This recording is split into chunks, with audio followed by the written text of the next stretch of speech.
Hello, everybody. Welcome to yet another edition of the Mill Georgia Spotlight. I'm your host, Jack Ellis. Thank you so much for joining us in the Spotlight this week. George Muhammad, who's no stranger to people in Macon and Mill, Georgia. He's in charge of many things. He's in charge of the Kwanzaa celebration every year. But we're on the verge. June is right around the corner. We're taping here in late May. Juneteenth is right around the corner. And he is the co-founder, one of the co-founders of the Juneteenth celebration. Welcome to our program again, George. Thank you so much for having me. Peace and blessings. Yeah. Assalamu alaikum. Wa alaikum salam, sir. Yeah. I say that, and of course, the greeting is heartfelt, but you've just finished Ramadan. Yes, indeed. Muslims all over the world. Yes, indeed. And you've broke fast, which is called Eid. Right. At the end of it, how did it go? Beautiful. So far, and I mean, we have no excuses. We've been blessed. We're here, and so many blessings from the experience and uplifting realities, looking into the darkness of self and seeing the brightness of God that shows us the way. So things are going well. Okay, this was the second Ramadan in the middle of the COVID. Last year Yeah. was in the middle of COVID. This time, Which is a blessing. How was it different, or how was it the same? And was it more of a spiritual? I know it's always a spiritual uplifting to doing Ramadan. Was it more so during the COVID, in your opinion, or based on what you've heard from other Muslims? I would say so. Whenever if you really appreciate Ramadan, the blessing of this purification, this fast, it is absolutely a blessing any time in your life. It answers at a time when you have a particular crisis, on the verge of crisis, struggles in your life. It answers so many questions. It is a relief. It's an answer to your prayer at any time. And certainly during the pandemic, with that type of mysterious crisis gripping the whole planet, and the Vatican and the Kaaba and all these great places coming to a screeching halt and seeing no one there. What is the answer? What's going on in the world? You have Ramadan to comfort you. You have what you're engaged in. So and of course, we're having to do many things virtually, but it also brings you more into a sense of yourself and where you are and what is the meaning of life, what is the meaning of your life, of your relationship with God. So it's just absolutely wonderful. Well, great. I'm glad you all had a great Ramadan, you and your family and the entire community. Well, we're here to talk today about Juneteenth. During this pandemic, one thing has surfaced during this pandemic, which we already knew, and that is the inequalities that exist. Some of it's systemic. We've talked about systemic racism. We've talked about systemic inequality over the years. And we're here today to talk about Juneteenth. Juneteenth is the last, I'll let you explain, but basically it's the last month, the last day that the last slave was quote unquote freed. So how does Juneteenth fit into the overall scheme of things, what we're dealing with now, especially with the racial unrest and so forth? So you can first of all explain to the audience what Juneteenth is, why we celebrate it, and how it's going to be celebrated this year. Juneteenth is a term that describes the time when the ending of slavery in America in 1865, the end of the line, that year of 1865, the Confederate Army was surrendering throughout the Confederate states as the Union Army was coming through and liberating various locations. Here in Macon, it was April 20th of 1865. You have places in Thomaston, they had liberation, or the Union troops coming through in May around Memorial Day. In various parts in the South, they finally reached Galveston, Texas, June 19th, 1865, General Gordon Granger. Here there was a General Wilson. You had many generals. And so the teens of June is what our enslaved ancestors remembered, not necessarily knowing whether it was June 19th or what date, but they would just say it was Juneteenth. And Juneteenth was when it happened. So the name evolved from that reality and that effort to describe when did we get freedom? When were we able to finally begin to legally, according to the law of the land, and this is after the Emancipation Proclamation had been issued some 2.5 to 3 years before that was not followed, was not respected by the southern states. There had to be a war to enforce it, to actually make it happen. And so it took actually the Confederate forces being broken. So when a person who has been owned by another human being, dehumanized, totally destroyed and degraded as a chattel of another person, of another human being. They're both human beings, but one has been degraded to less than his or her humanity. It is a tremendous burden of life coming back into that person, and the potential for their offspring and their future to be freed from that condition.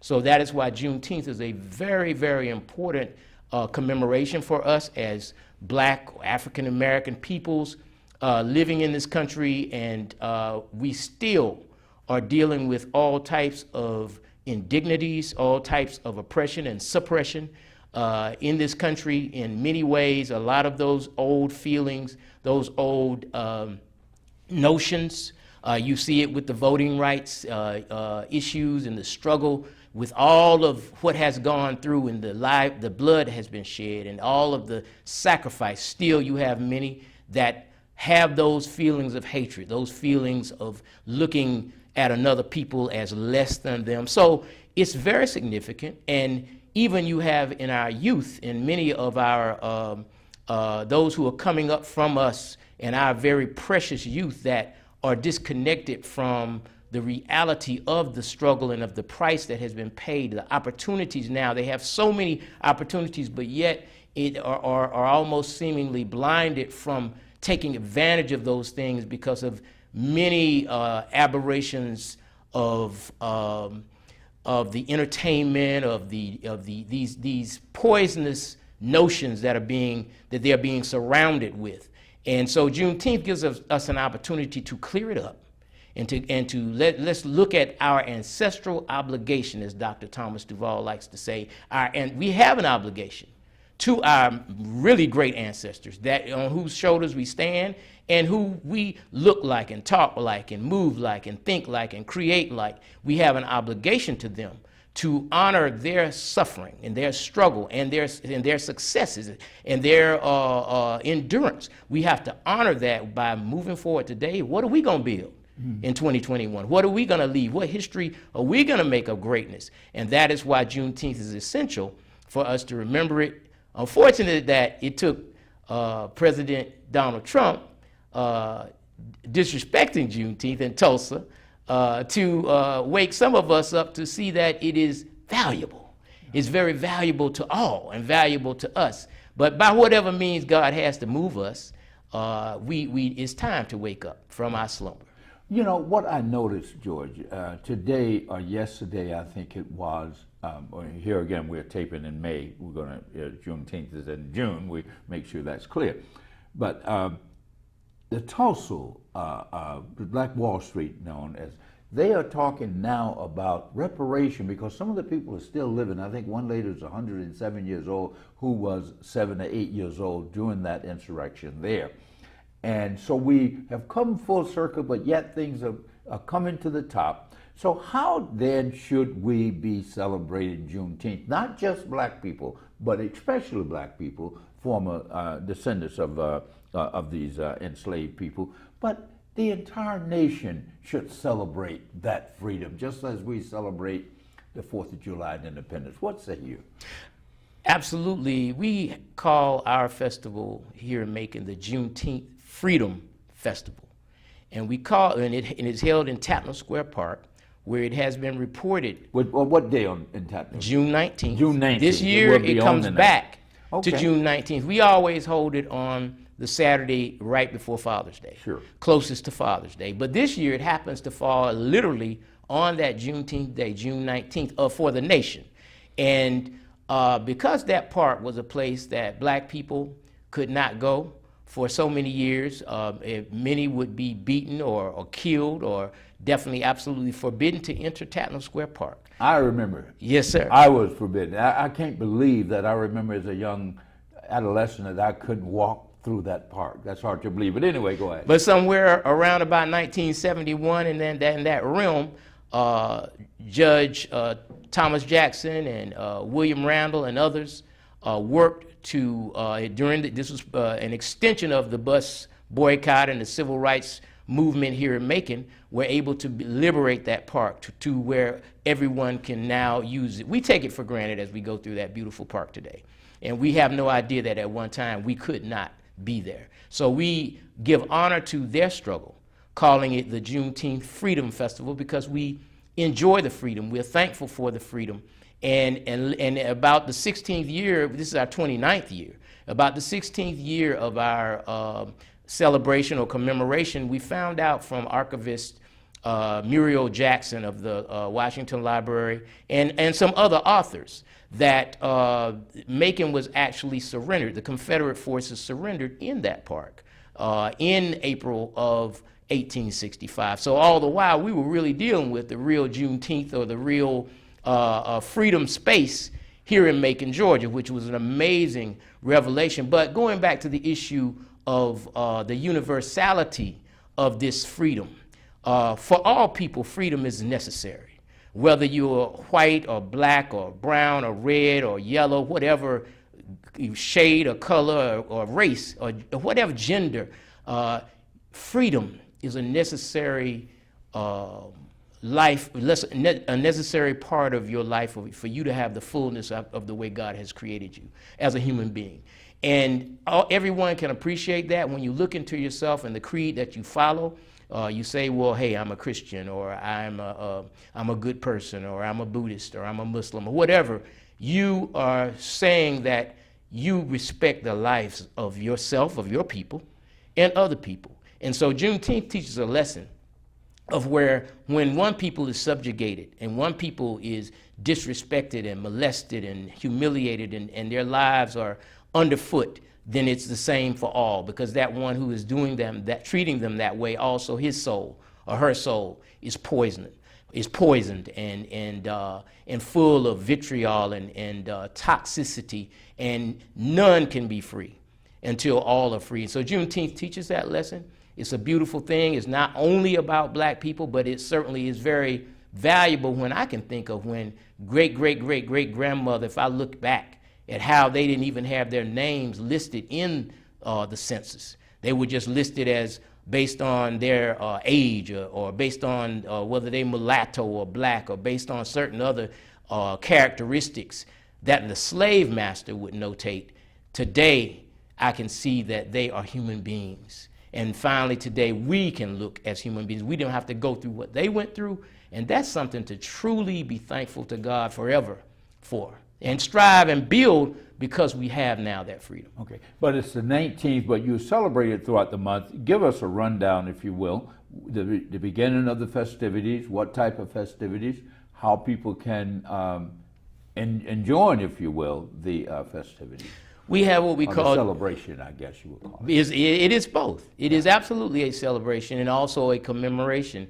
And we have Georgia Juneteenth Week, what we call Georgia Juneteenth Week. We really are moving toward the whole month of June. There are now 20 cities in Georgia celebrating Juneteenth. There used to be 2 or 3. This year there are now 20. And so the consciousness is expanding. But we begin on June the 12th. With the Pleasant Hill neighborhood reunion. And Pleasant Hill is a very historic neighborhood, very, very rich history, a Black Wall Street of Macon. And we begin there with the reunion and having events where the people naturally come together out of a tradition in that neighborhood. And there is the camaraderie, the visiting of friends, the food, entertainment, meaningful speeches. Sometimes we tour Linwood Cemetery. A lot of good things going on with that. Then we go through the week, Monday, Tuesday, and Wednesday. I think the 14th, 15th, and 16th we'll be having in the evening Black History tours, van tours that are free from starting at Terminal Station.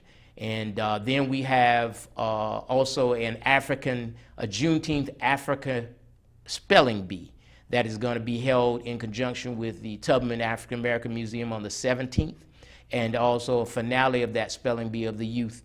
And it's dealing with we're collaborating with the library and many other partners, Parks and Recreation and other groups like that, to provide this Juneteenth Africa spelling bee dealing with learning African terms and African words, and the finale will be at the Juneteenth Freedom Festival on Saturday, June 19th in Tappan Square Park. Around midday is the finale of that spelling bee. We have the Real Talk Hip Hop Summit. That's an annual event of youth responsibility and the hip hop art forms. That's going to be hosted at the Douglas Theater on the morning between about 10 a.m. and 1 p.m. These are the essential and key events of the Juneteenth Freedom Festival. And then, of course, we have the festival on Saturday, which is from noon to 9:30 p.m. at Tappan Square Park, and featuring all types of entertainment. The headliner is the Miles Davis Tribute Band with Lil John Roberts, who's played with so many great artists. I'm not going to even try to call their names, but I can say Stevie Wonder and Janet Jackson and Herbie Hancock. Those are three, if that touches your mind. He's been a drummer for those people, and he has a great band that's going to be headlining. We have a Geely Axum that's going to do a tribute to Langston Hughes. And also, I must say that this is a partnership and a co-sponsorship from the Douglas Theater, which is celebrating its 100th anniversary.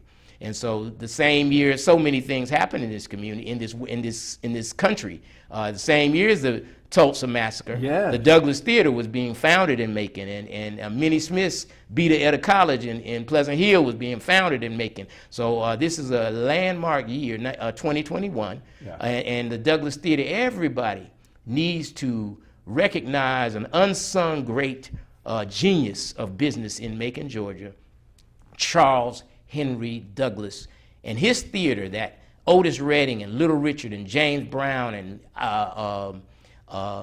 Duke Ellington and Ma Rainey and Bessie Smith and Cab Calloway and so many others came through, and Oscar Micheaux's films and the momentum of that culture from a man who came from poverty just 5 years after slavery was born in Macon, and he grew up to be one of, I think, Macon's first black millionaire, of a giant in this community that has been forgotten by some, but needs to be brought out, and we remember and give honor to him this year.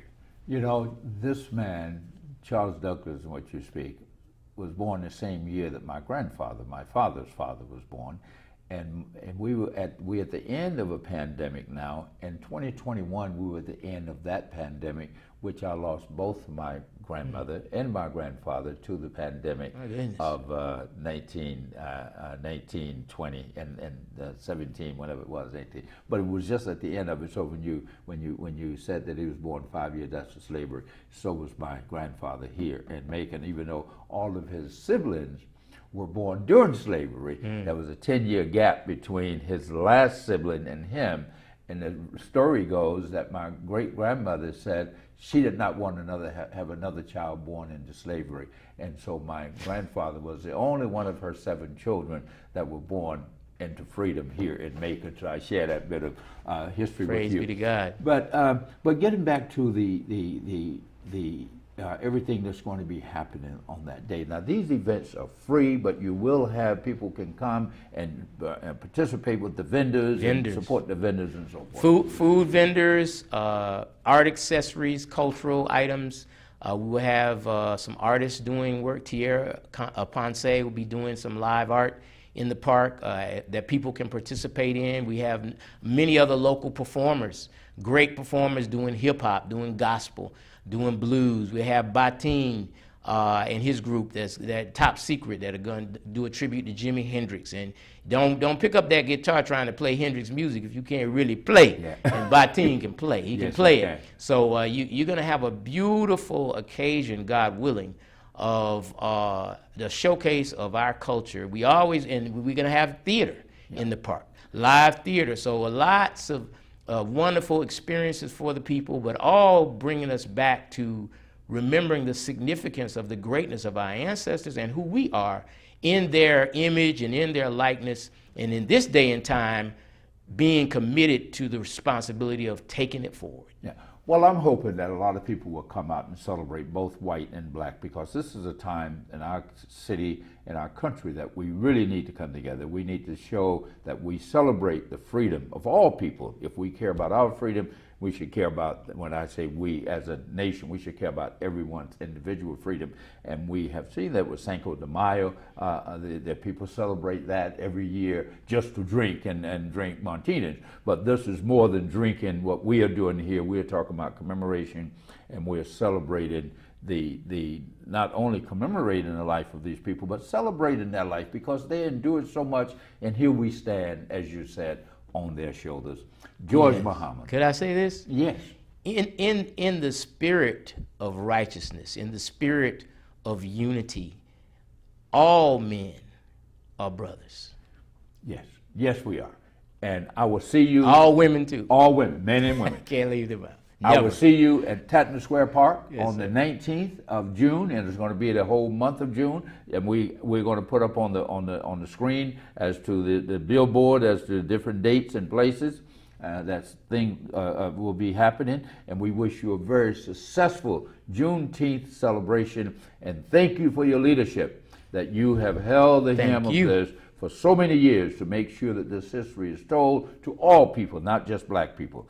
And I will see you there, inshallah. Inshallah. Praise be to God. Thank you for all you have done. Well, thank you, George. We'll be right back. We want to speak to a young lady here in Macon, and she has had she says she has a solution to the problems that we have, especially in the African American community with teen pregnancy, violence, and things of that nature. We'll hear from her when we come back.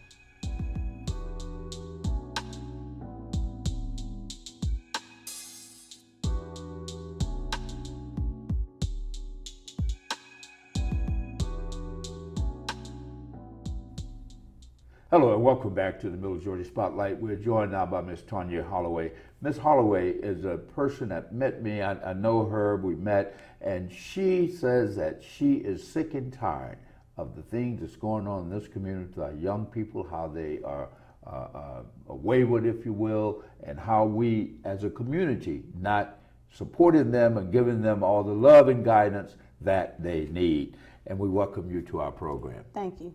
Now, why are you so concerned and passionate about what's happening with the young people? We know about the murders, we know of teenage pregnancy, but you, when I say an average person, you know, you don't have a big title, but you do have a big title because that of a mother, which is a huge title. And that's the main reason. Okay. I have daughters. Yes. So it's in my best interest for my daughters to be able to marry successful black men from our community.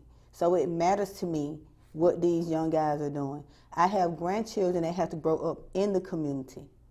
And it matters to me what community they grow up in. I intend to be old one day, and I want people that look like me on city council making decisions for me when I'm too old to make them for myself. So you say that we haven't really, because we don't blame the victim. We know a lot of our children are doing bad things, wrong things. Yes. But you say let's not blame them so much. We need to look in the mirror ourselves. We need to look at where is the support for them. I mean, we know that our city has a huge problem with crime, and especially black on black crime. I'm not going to act like it doesn't exist because we all know it does. But when you tell these kids to stop the killing and they want something else to do, when they try to find something else to do, it's been seen by me, not heard by me, that people do everything in their power to deter them from doing it, to run them off. We've a group of guys now, and I know that everybody's seen them. They ride the dirt bikes up and down the street. Some people say they're a menace because they're in a way it could cause an accident. So what the guys have taken up to doing is going to some of these empty, abandoned shopping centers and riding there, yes, and riding there. And so now they've started having helicopters and the police running them off like they're out there committing crime. They are committing trespassing. I'm not going to act like I don't understand that they don't own the property. But it's an abandoned property. And you don't want to ride in the street. So they're thinking they're doing the next best thing. We'll get out of the street, we'll ride in the parking lots. Then you run them off there, then they got to go back to the streets. I mean, what do you want them to do? They found something to do that keeps them out of the way, to keep them from, you know, being out here lurking around, doing any suspicious activity. And I do understand that there are rules in our society and rules have to be followed. So my point is, when the skateboarders were skating up and down downtown all over the sidewalks and stuff, and they wanted them off the sidewalks, they provide the skate park. Why can't we provide a bike path for them? All they want to do is ride their bike, show off, Yeah. maybe spin out tires, but it's not hurting anybody. You're talking about a crime prevention measure, what you're saying. So we're going to prevent these children from committing crime rather than forcing them to do crime by putting them in the streets. Now we're putting them in a situation where they're violating laws and so forth. Well, I think what you're saying. That's what I'm saying. Like, why can't we assist them in giving them a place to go? And I understand that there is a bike path out Eisenhower. There is one, but it's not for us. We're not welcome there. So it should be more closer to the people, you're saying, in the city. Yes, it should be closer to the people. I mean, I'm not saying that someone has to turn over their property, but what I'm saying is there's enough abandoned buildings, vacant lots, that something could be done to just give them a place of their own, away from traffic. And it could be a good opportunity now, Ms. Holloway, because we have realized that the city is going to receive like $97 million from COVID. $97 million, that they can do a lot of things with it. So hopefully people like you and other community leaders will come together and present to the city council or the commissions and the mayor, here are some of the things we would like to, and maybe this bike park would be one of them. I would hope it would, because like I said, it would give them something to do and keep them out of the streets. Now, so the crime, like you said, we have black on black crime. We have, and you know, we can't go into your detail, all your story. You have a very interesting story because you came from what you were saying, some of these children, some of the backgrounds that they have, and you have seen this firsthand, you witnessed it firsthand, maybe even experienced it. So now you're saying you want to provide some leadership so they won't fall in the same trap that you fall in. So that they won't. And I did grow up really rough. I'm sorry, but the only thing, the difference between myself and now is that I grew up in the 70s. These kids are growing up in way up into the 21st century, and everything is fast. Social media. Everything is fast. They got a point to prove. It's just overwhelming. And like I said, the kids have like 2 strikes against them when they get here. So it's like everything, they got to prove a point to everybody. We know as adults will say they have no point to prove, but yes, they do. You got to prove that you're cool enough, that you're pretty enough, that you're smart enough, that you're bad enough. You know, they have a point to prove on every turn. Where does the parental, what you're saying, there are a lot of single moms in this town. Too many. Too many. So you're saying that they need some help? Is that what you're saying? These single moms need some help with these children? And that yes, they need help with their kids. And we're not providing enough of it? No, and I think that the mentors programs are good things, the foster care systems are good things, but it's something as simple as if you see a kid whose mom works all the time, or maybe she have other issues that she's not in his or her life, why not invite that child with you and your kids for a day or do something? Because in this town we live in, the kid that you help today may be the child that doesn't kill your child tomorrow. Well, you know, this is a very interesting topic, and I'm glad that you are on top of it. I wish more people in the community, that they don't have to be an elected official or appointed by someone to say that this is a problem and I want to do something about it. I want to have you back for about 30 minutes with maybe another person to discuss exactly what you are talking about, maybe even someone from law enforcement, so we can have a dialogue. Because this is very, very important. One last thing you want to share with us before we go? We got about 30 seconds. You did well. Don't worry. No. You just talk to the people. Hi. Okay. All I want to say is everyone can do something. No one can do everything, but everyone can do something. And that's what you are doing. You are picking up the mantle and challenging other people to get out and do something. Let's save our children. Let's save our community. Let's have a safer community, and let's have more productive children. Right. And let's look out for them because, Right. after all, they're our children. That's right. Well, you've heard it from Mrs. Tonya Holloway, who is a citizen here in Macon and Bibb County, and she is not satisfied with some of the things that's happening with our children, but she's not just sitting on the sideline. She wants to get involved. She's challenging each and every one of you to do likewise. I will pick up the challenge, Ms. Holloway. Let me know how I can help, and I will continue to find ways to help, even if you don't show me how I can help. And we want to thank you all for joining us this week here on the Middle Georgia Spotlight. Juneteenth celebration. Let's go out and celebrate, and let's do what we can for our children. Until next week, I'm your host, Jack Ellis. Bye-bye.